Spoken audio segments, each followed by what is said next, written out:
Welcome to the Tech Egg. Don't get scrambled. Enjoy the video.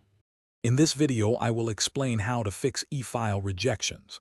E-filing offers a convenient way to submit your tax return, but sometimes rejections occur. Don't worry, most issues are straightforward to resolve. We'll cover common rejection codes and guide you through the steps to correct them efficiently.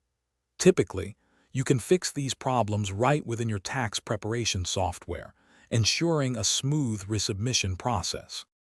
Many e-file rejections stem from simple data entry errors.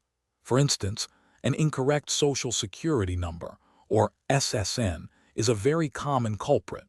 Also, ensure that names and dates of birth exactly match IRS records. Another frequent issue is attempting to file a duplicate return, which the system will automatically flag and reject. Double-checking these key pieces of information can prevent many headaches. Once you receive a rejection, your tax software will usually provide an error code and a brief description. Use this information to pinpoint the exact issue. Navigate to the corresponding section in your software, whether it's personal information, income, or deductions. Carefully input the correct data, ensuring accuracy. After making all necessary changes, save your work and prepare for resubmission.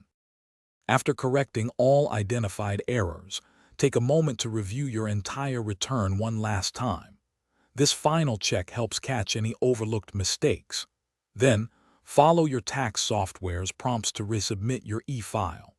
The process is usually quick and straightforward.